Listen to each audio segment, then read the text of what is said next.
Our top story tonight is fallout over Bob Mueller alleging that Donald Trump's former campaign chair committed a new felony, a significant development that comes as Trump's own legal team shows some signs of serious strain. Mueller filing this motion, it argues that Paul Manafort should be jailed or have his bail revised because of new alleged witness tampering. This is, by all accounts, a surprise move. No one knew up until Mueller said this, that there was alleged witness tampering going on. And it comes at the same time that Trump's lawyers admit they put out false statements denying that Trump wrote that defense of Don Jr.'s meeting with the Russians at Trump Tower. And those same lawyers arguing Trump basically can commit the crime of obstruction because he's the president. And all of this is happening, and I'm not going to let this go because it is so important.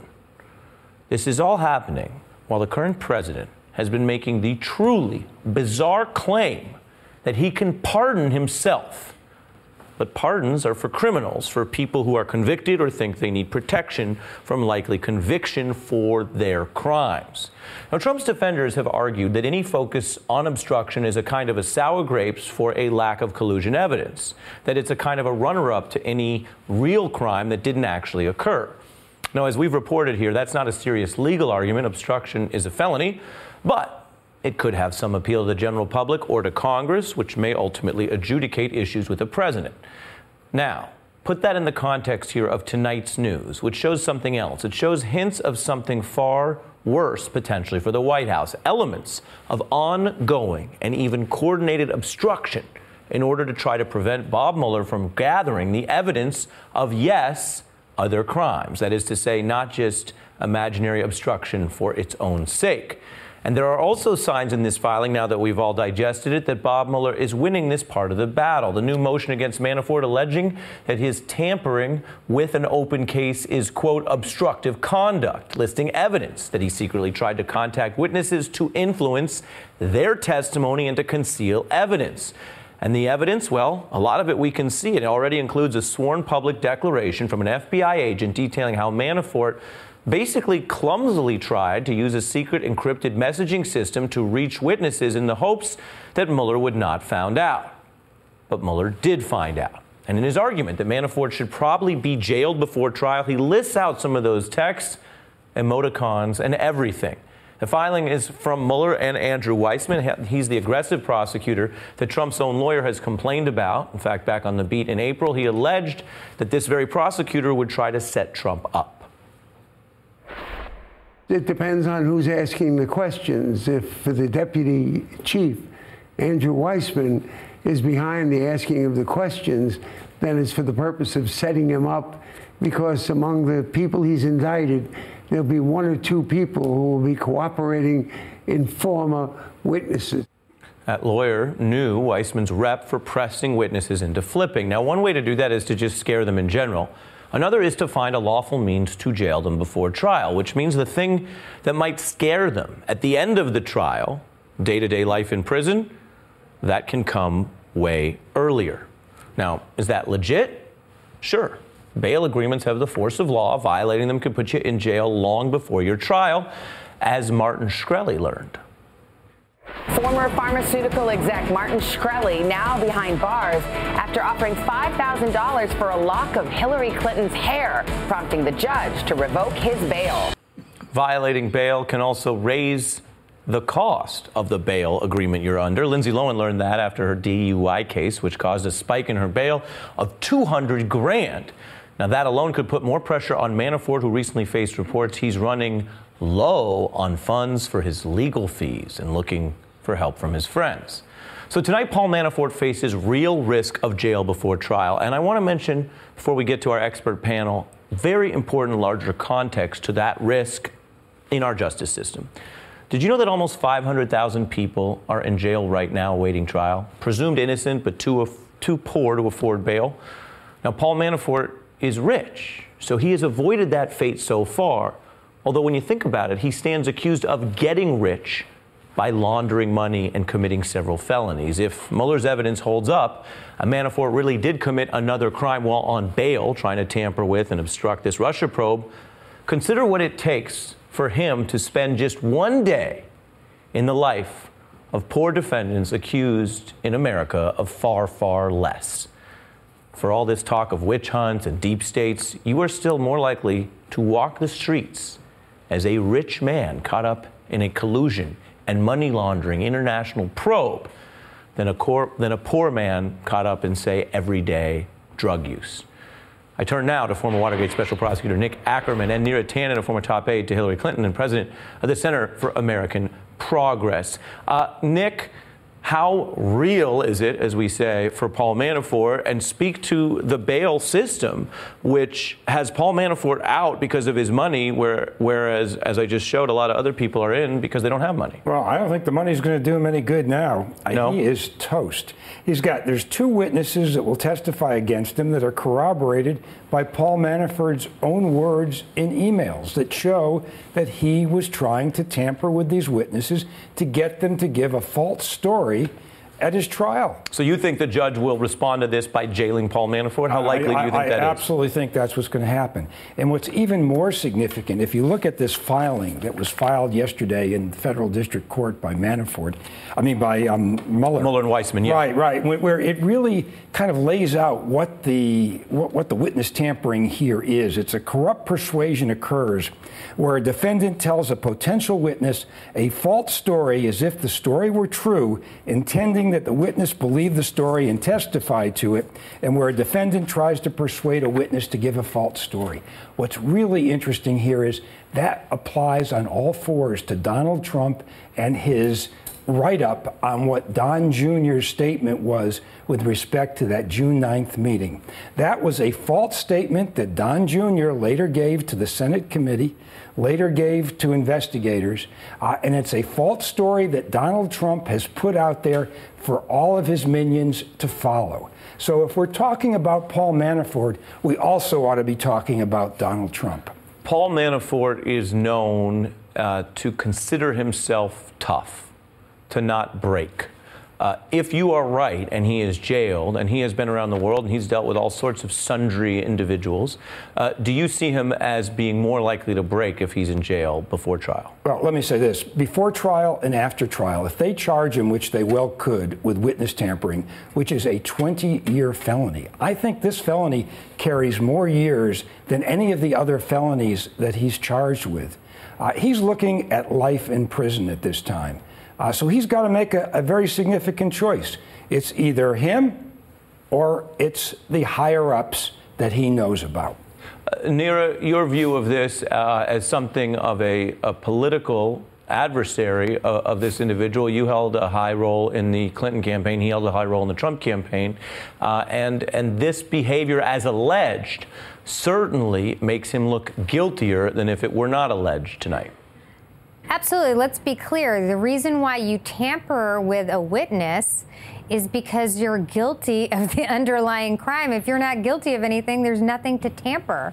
So this act of tampering basically concedes that Paul Manafort was guilty of the accusations. And at the end of the day, we have a president who's talking much more about, or dangling the idea of pardoning himself. I think we cannot forget the fact that Paul Manafort and these actions closing in on Paul Manafort really could be closing in on Donald Trump. It's not a coincidence that he's talking about pardoning himself and laying the predicate for that possibility as the walls are closing in on Paul Manafort. And that is why it is simply outrageous. More Republicans and more Americans aren't saying how patently absurd it is that a president can pardon himself. Obviously, a pardon is for a criminal act at the end of the day. Neera, I want to read from the charges here that show that Paul Manafort may have tried very hard to tamper, but didn't actually prove very proficient at tampering.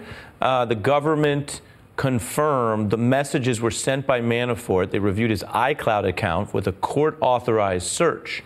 Two witnesses contacted there, provided the content of the text messages, which is another way around. But this is a person, and the Trump campaign in general is sometimes credited, as you know, for finding a path through the Electoral College, for achieving this victory by spending less money than the campaign you were involved with. What do you think this says about his raw competence? Look, obviously it seems pretty idiotic to do these things, but I think the reality is he is desperate to avoid the underlying facts. And the truth is here, if you are facing a prosecution, you can go ahead with your trial, or is his case, I think he is trying to tamper with witnesses because the underlying case is probably clear cut. And he's facing the reality of going to jail or tampering with witnesses, which is obviously an absurd issue.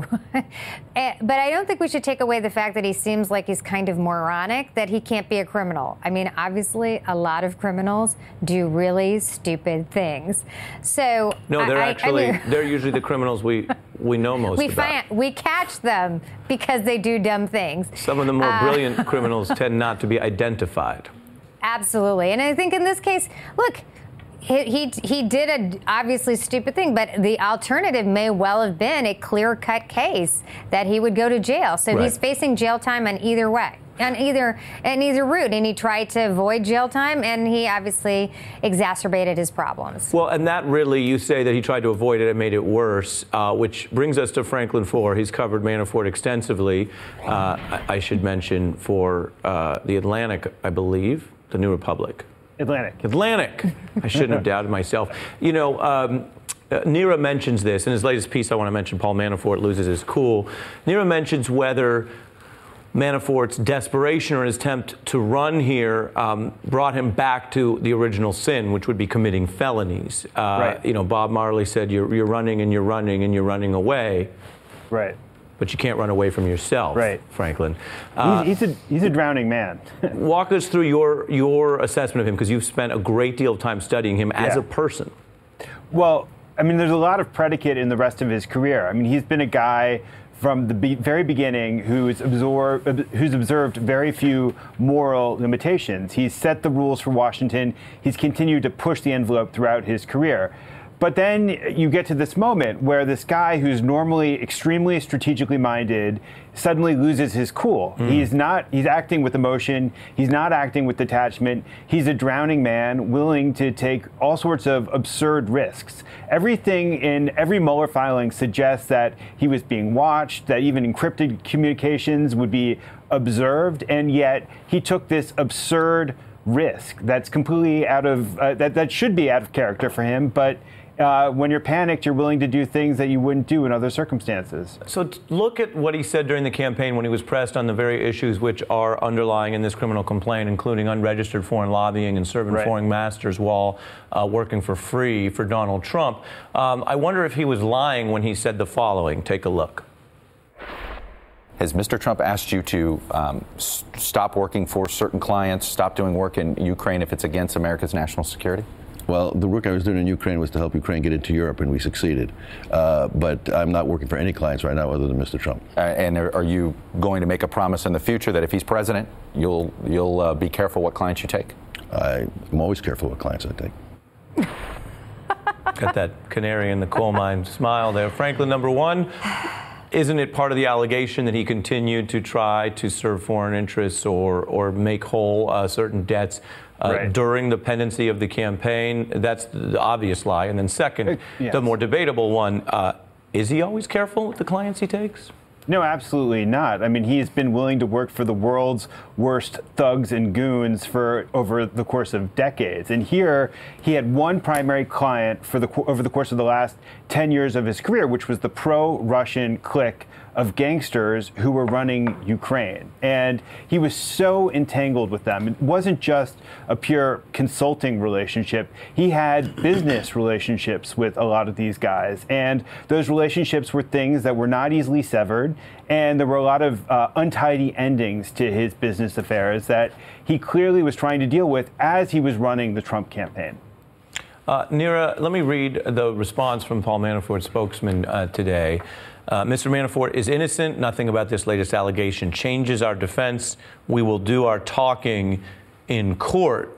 A short statement. I would just note, Nira, that one of the allegations is they're not doing their talking in court. The allegation is they are secretly talking to witnesses and getting busted for it. Yeah, I mean, I can't take anything Paul Manafort's spokesperson says seriously when, as you just demonstrated, he lied during the campaign. He's lied since the campaign. He obviously, during this process, is trying to tamper with witnesses. I think the court will have to address how they deal with his bail.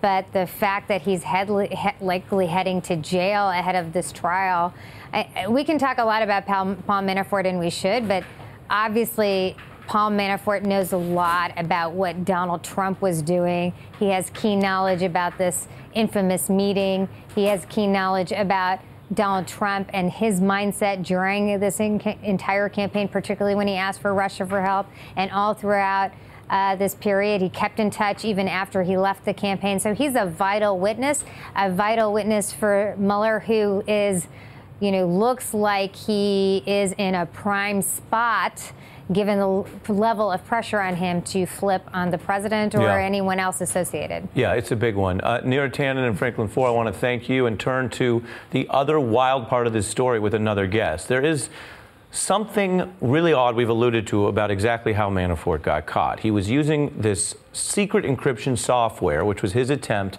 to reach people without Mueller seeing, to reach his old associates, and hoping no one would find out. But those messages were also backed up on his Apple iCloud account, making them easy for the feds to find and literally defeating the purpose of using a, quote, encryption tool. Or to put it another way, and this headline speaks to it, it's like putting your diary in a locked safe in your basement, but then leaving Xeroxes of your diary out on the front porch for everyone to read.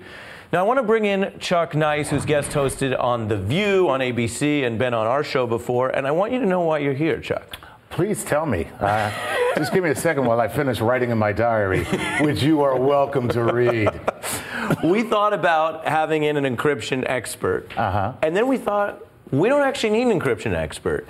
Any person who knows how the iCloud works would know that you can't use encryption but then leave it out in the iCloud, especially if you're walking around with an ankle monitor under federal surveillance. What is your reaction to this so bizarre it's almost funny, although there's some serious stuff going on underneath it type of story? Listen, they are not mutually exclusive. It is so bizarre, it is hilarious. And Paul Manafort, I got one thing to say to you, my friend, and that is you're old. You're old. Stop it. You know better, okay? I do sketchy stuff online all the time, but I got two teenagers, and I got the sense to say, hey, come in here. Is Daddy hiding this right? And they go, nah, and then I'm good. So it's a real simple thing. Is he old, or is he also a Luddite? Because we get emails, and we read some of them from our beat viewers, and some of them are older but very sophisticated about technology. Yeah. Is it just, it's not just Grandpa, it's Grandpa thinks he's an international criminal mastermind but doesn't understand the cloud. Well, you know what? It's very funny you say that, because I don't understand why people think that Paul Manafort is this kind of slick guy at all. Like Nick said, he's toast, so he better start making breakfast, because quite frankly, it's over for him. And he's never been smart. He's never been savvy. Where does he? I think it's the hair and the fillers. That's what give us this image of this man who is worldly and sophisticated. You think he's conned the political class into thinking he's savvier than he is? Yes, but let's be honest. This man has been caught at every single turn. He has gotten away with absolutely nothing. I take it back. You're not old. You're just not smart. I'd have to agree with that. Is he a prosecutor's dream to say, oh, I got this secret thing, but I'm going to hand it out? Like, what kind of secret is that? It's not surprising. Most people don't understand technology. They don't realize how it works. They don't realize how the cloud works. They think that it's encrypted. You think you get WhatsApp, which I think is what he used. It was WhatsApp, yeah. Yeah, WhatsApp, which anybody can get by downloading it on the internet. But what he didn't realize... Of course, when Paul Manafort uses WhatsApp, it's more like... What's that? Not bad. Dad jokes. We got him on the show. Go on, Nick. But I'm just saying, this is not unusual. I investigate these kinds of things all the time, and it always just amazes me. Take us inside Mueller's team. The FBI agents, what? They find this, and then they go and say, look, we found him secretly communicating. He thinks we're not reading this? Well, I think it's more than that. I think the two people that were the witnesses here tipped them off and told them they were getting these calls. And then once they realized, they looked at the emails at the other end and then went in and got a search warrant on Paul Manafort's iCloud account and then got everything. So I think his big problem was that he was dealing with two people that were extremely honest, that came forward, told the authorities exactly what was going on, just like nobody did at the June 9th meeting. I mean, you can't name one person that went to the authorities after the Russians showed up. And they told the FBI, and they followed it up just like you would expect them to do in a normal investigation. So, Chuck, you know what the final question is. Please, go ahead. What is the right emoji for witness tampering? Oh, I believe it's 2 fists wraps around bars. Chuck Nice, I'm going to give you both. Chuck Nice has bars. You get one dap. Nick Ackerman, Chuck, and the rest of our experts tonight, we took all the angles, I believe. Coming up, Trump wrapping himself in the flag to avoid this embarrassment by the Super Bowl champs. We're going to dig into that story. I also have an exclusive with the candidate to be New York's Attorney General, and she wants to talk about the potential prosecution of Trump aides even post-pardon. That should be interesting. Also, my live interview tonight with a key witness in the Mueller probe, married to the man who literally sparked the Russia investigation. What I'm telling you is we have a lot left. Stay tuned. I'm Ari Melber. You're watching The Beat on MSNBC.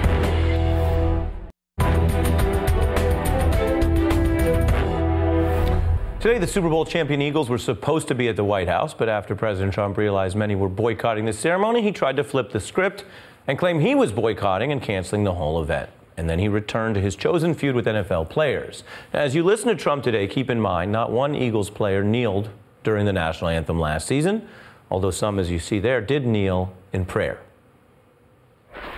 We love our country, we respect our flag, and we always proudly stand for the national anthem. We always will stand for the national anthem. Former Eagles wide receiver Torrey Smith said Trump has offered so many lies, and he noted no one refused to go simply because Trump insists folks stand for the anthem. Smith also spoke with us right after he won the Super Bowl and explained the issue was not Trump's discussion of the anthem, but rather Trump's attacks on his friends. The biggest thing for me in the White House is that I respect the office, but the way things are going now and President Trump, it just doesn't really align with my values. You call my friends SOBs, you would feel like, all right, I understand why you don't want to go. So why? Because it's the president. Like it's any different. I'm joined now by Mike Lupica, sports and news columnist for the New York Daily News, and Shermichael Singleton, who worked on 3 Republican presidential campaigns and is a writer. Shermichael, what do you think? Well, look, Ari, I think if you truly want to test a man's character and the measure of a man, give him power, right? And as we have seen throughout the presidency of Donald Trump, that there are so many problematic parts of who he is, if you will, and it's really complex. I think when you think about the Robert Mueller investigation, you think about what's going on with Paul Manafort, there is indeed a dark cloud that continues to linger over this White House. And I'm going to go ahead and redirect you to the topic at hand. Yeah, so it's been this. So my point is Ari, is this. I think the president is simply using this as a distraction. He has been superlative, if you will, at sort of changing the narrative every single time the pressure heats up on him. And in the media, all of us, including myself, we have sort of followed. And so he's had days of a lot of negative coverage. And now what are we talking about? We're talking about the NFL. We're talking about this culture war, something that he loves, instead of talking about complicated issues like policy. Well, I hear you up to a point, but, you know, we spoke to people about this issue before and will again and will tonight, you know, because in part, Mike, what the players were highlighting was the rampant alleged police brutality and data showing the shootings of unarmed black men and a peaceful way to try to draw attention to that. So, yes, there's a culture war, and yes, Trump tries to fuse and sort of twist it for his own ends. But what do you think the significance of this is, Mike, that it ultimately landed in something that was a kind of a self-embarrassment for the president, because he picked this fight in a way that boxed him in, and he didn't want to have a low or poorly attended celebration today?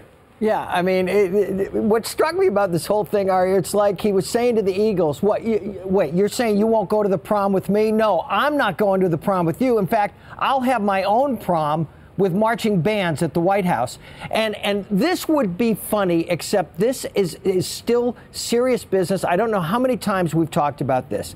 This cockeyed, continuing narrative that protest means you're anti-flag, anti-American, and anti-military. It's simply not true. And he continues to push this narrative. And every time he does want to change the subject, all of a sudden the NFL has become a convenient target for him. And what's ironic about this is some of these owners thought that they would take a knee in front of him with this new policy of theirs. And the first chance he got, he threw them all under their team buses and said, no, it's not even good enough that they stay in the locker room because that makes them anti-flag and anti-anthem and anti-military. Yeah, and all this comes at a time of racial controversy in the country, as well as the president getting some of his way with the NFL and the fine policy. Shermichael, take a listen to the Philadelphia mayor who had tough words for the president and likened him to a child, which we know the president doesn't like. Donald Trump is meaningless to this whole process. It's meaningless. He's meaningless to the city and the city's success. He's a child. This guy has no concept of what it is to be a normal human being. And he happens to be in the White House now, and that's a shame. What do you think of that? Well, look, I mean, I agree. And from the perspective of an African American, you're raised to respect the office of the president. And here you have NFL players with a huge platform who are truly trying to bring attention to issues that really impact African Americans disproportionately to everyone else. And what does the president do, Ari? He makes a joke out of it. So from the perspective of African Americans, how in the world can you respect the president? When you look at the Republican Party, they have been silent. They've said nothing. You look at that party and you have to ask yourselves, you guys argue a lot about how you want to reach out. You want more diversity. And yet issues that impact our community, you're silent. You allow the president to make this into a joke, which it is not. There are so many people in this country, and I can tell you as a black young male myself, who fear walking down the street for the most part, particularly if you encounter a police officer, because you don't know how that encounter is going to end. There is nothing funny about this. This is not some culture war that you pull out of your pocket anytime you want to change the narrative. These are issues that have to be addressed, and we expect the president to address them, and he's not doing that. And so, Mike, as someone who's looked at the intersection of sports and politics, where does it go from here? You have a president who basically is going to be on tough terms with, all of the major sports? I mean, they're not going to hold these events anymore, and does that matter? Well, I think LeBron's already said, and Steph Curry's already said, they're not going to whoever wins the NBA Finals. Ari, this is a continuing gaslighting of a certain segment of the population who believes that these players, that by expressing this sort of dissent, which is as patriotic as any marching band or song that was played at the White House today, are somehow going against the values of this country. And, that these guys are somehow perceived as a threat. You know what's a threat to our values? Taking kids away from their parents at the border, or not doing anything about people who go into high schools and shoot up high school kids. Mike Lupica and Shermichael Singleton, thank you both. Interesting day at the White House, to be sure. By the way, you can watch our full interview with Torrey Smith on our Facebook page at The Beat with Ari. We had that discussion. Now up ahead, the wife of a guilty Mueller witness back on the beat. This is the first time since Rudy Giuliani joined the Russia probe. We want to ask her about all this pardon talk. But first, there's a new candidate for New York Attorney General launching her campaign, vowing to also deal with any fallout from the Mueller probe, including if Trump tries to cut it off, and revealing a private conversation she had with Eric Schneiderman. That's my exclusive guest when we're back in 60 seconds.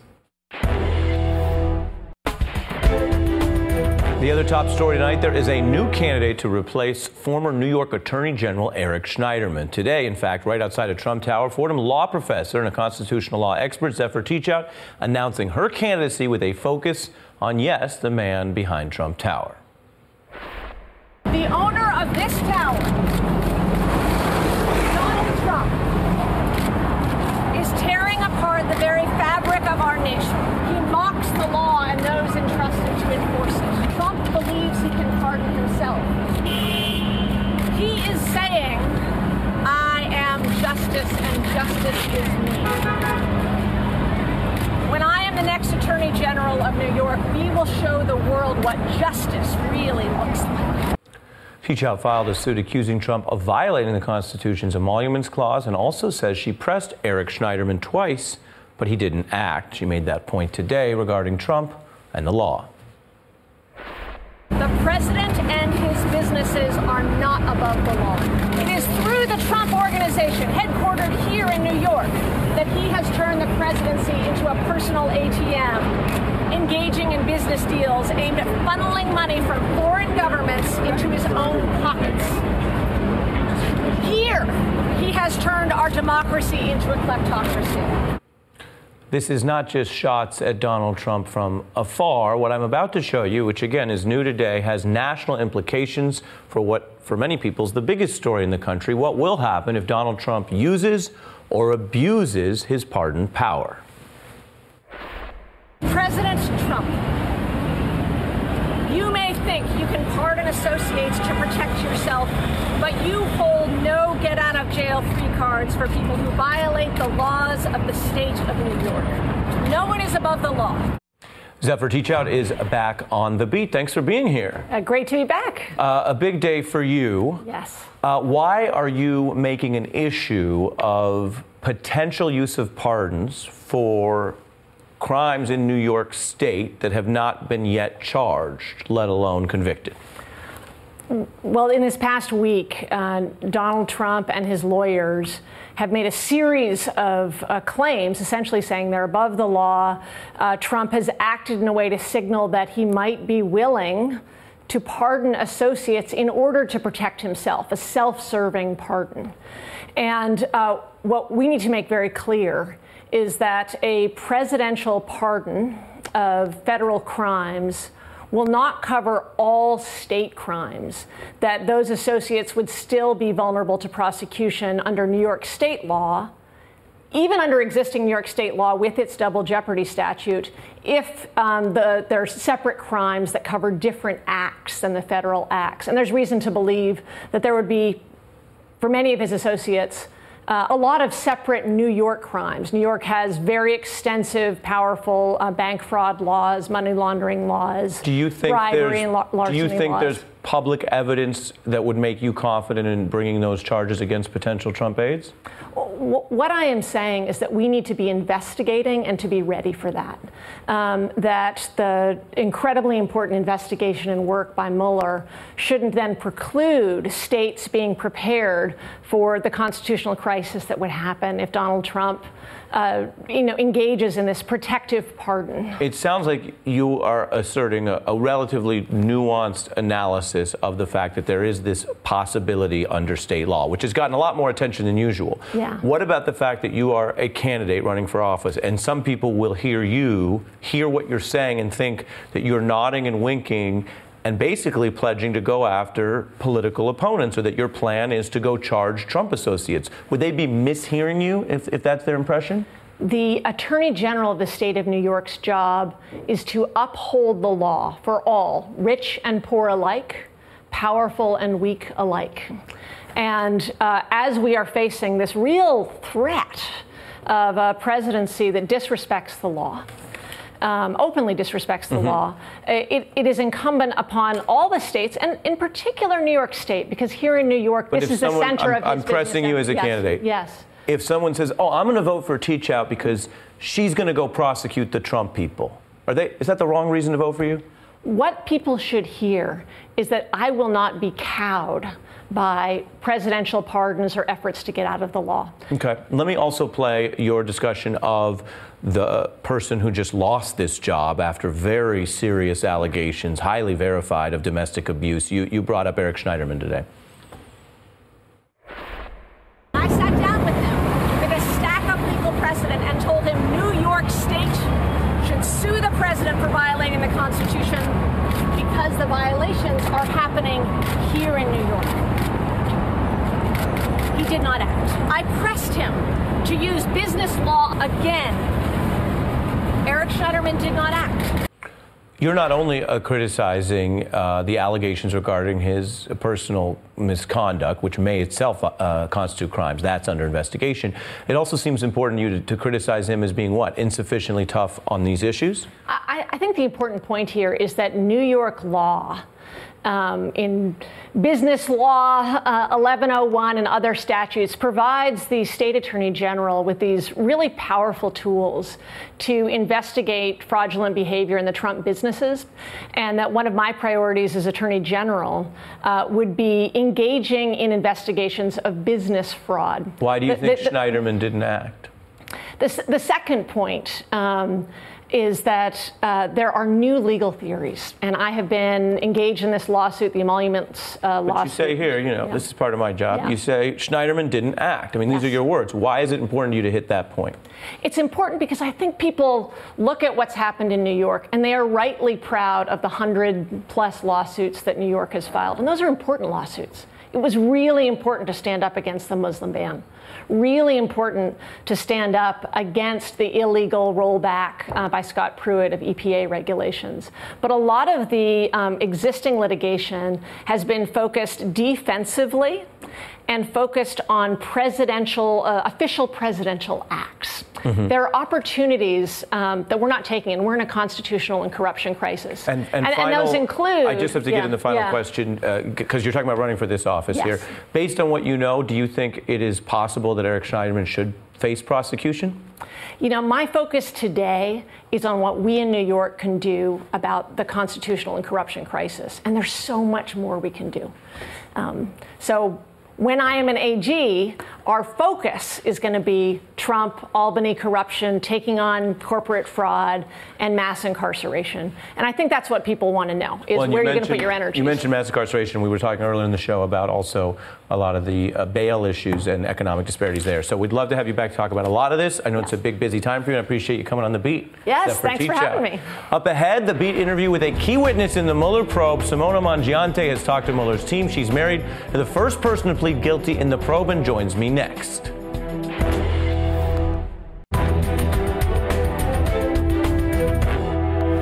George Papadopoulos is known as the match of the Russia probe. His conversations during the campaign helped spark the FBI probe into whether Trump aides were colluding with Russia.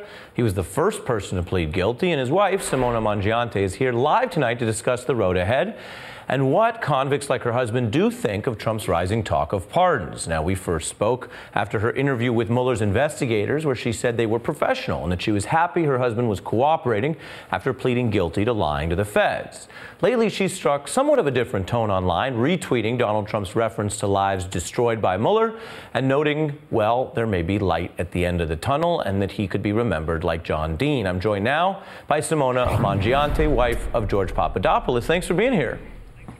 Hi, Harry. Thanks for inviting me. Absolutely. When you retweeted Donald Trump and seemed to be discussing the idea that there are problems with Mueller's approach, have you changed your mind? Do you think he has ruined lives? No, actually, I would like to make a little specification before I start talking. I decline to comment in respect of the special counsel any further the case in concerning my husband, George. I'm talking on my own, of course. My attorney, John Newland, advised me that it's perfectly legal to share my opinion. Sure. When I retweeted the tweet from Trump, is that I partially agree that young lives has been on hold because of this investigation, which is lasting a lot. But I still respected the work of Mueller. I didn't change my idea in any extent. I'm not saying it's wrong. I'm just saying that, as I said yesterday, because of an incident, and I repeat what I already said in my previous interview, George is stuck. His life is on hold. He's just waiting for sentencing, and he has nothing to do with Russia. Well, right. Well, that's a difficult process for anyone who's awaiting sentencing. I understand that. When you say light at the end of the tunnel, it comes in a context. I mean, is a part of you hoping that Donald Trump may pardon George Papadopoulos?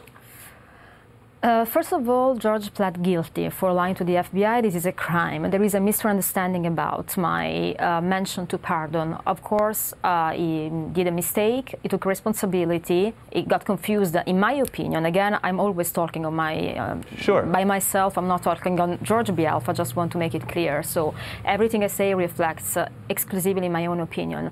Still, let's say his life is on hold. Is not that there is not much he can do, and basically is stuck in this situation in which he has to wait. And he did cooperate. He did the right choice. When I say cooperation, doesn't mean necessarily that I was suggesting that his contribution is going to prove any collusion. We don't know the outcome of the cooperation. No, we don't. Nobody knows. Just to be clear, do you think Donald Trump should consider a pardon for George Papadopoulos? Yes, as I said yesterday, I really wish, and I asked yesterday for a pardon, but this is all obviously my expectation as a wife and as a lawyer. It doesn't mean he's innocent. Of course, being pardoned presupposed to be guilty. So That's certainly the case. I mean, is it something that you and it's interesting. I mean, we're here in the middle of pardon season. I appreciate you coming on. People who watch the show know we have people on who've been involved in Mueller probe because you bring a very particular experience, having gone through the interviews.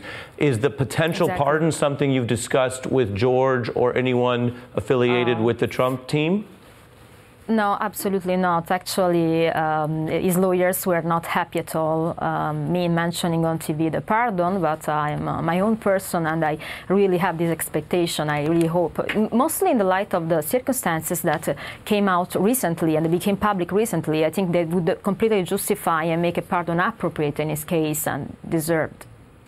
And with regard to my own opinion, but I didn't discuss anything of that with anyone on the Trump.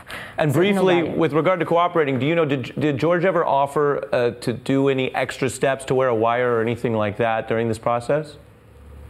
That's absolutely, I don't know, and I can't comment any of this. Well, I'll tell you, you and I have spoken before, and I appreciate what you mentioned, the situation you're in, and also that lawyers often prefer people say nothing.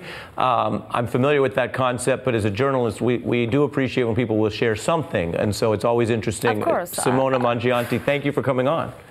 Thank you very much. Thank you, Ari. I'm sorry for that's okay. Thanks. Bye. I appreciate it. And we're wrapping up there. I want to get to one other story, which is the Trump administration stripping thousands of migrant kids away from their parents, reporting on what's going on inside those border stations directly ahead.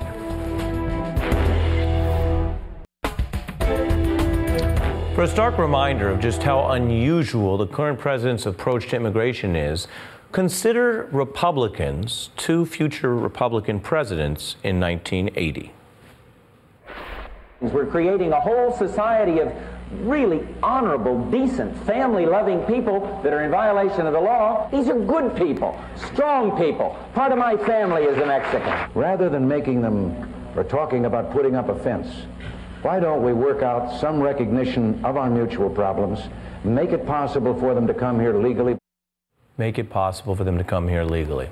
Donald Trump, though, has a policy that is being enforced aggressively to separate immigrant families, to isolate children from their parents. NBC reporting today hundreds of these children stuck at the border stations without their parents for days at a time, and Trump officials are considering maybe moving them to military bases. Attorney General Jeff Sessions says the Trump policy of separating kids from their parents is a key deterrent. And you can't be given immunity to people who bring children with them recklessly and improperly and illegally. If people don't want to be separated from their children, they should not bring them with them. That's a statement about the parents and their potential culpability. But a lot of this is about the children, who the president says are not so. We have the worst immigration laws of any country anywhere in the world. But they exploited the loopholes in our laws to enter the country as unaccompanied alien minors. They look so innocent. They're not innocent. They're not innocent, a key phrase from the president. Now, the issue may end up back in the courts, the ACLU filing a lawsuit on behalf of immigrant parents trying to stop family separations. We will keep you posted. Hey, it's Chris Hayes from MSNBC. You know, every day I come to the office and we make a television show. And every day I think to myself, there's so much more I want to talk about. And so this is our podcast. It's called Why Is This Happening? And the whole idea behind it is to get to the root of the things that we see play out every day. They're driven by big ideas. Each week, I sit down with a person uniquely suited to explain why this is happening. New episodes of Why Is This Happening? Every Tuesday. Listen for free wherever you get your podcasts.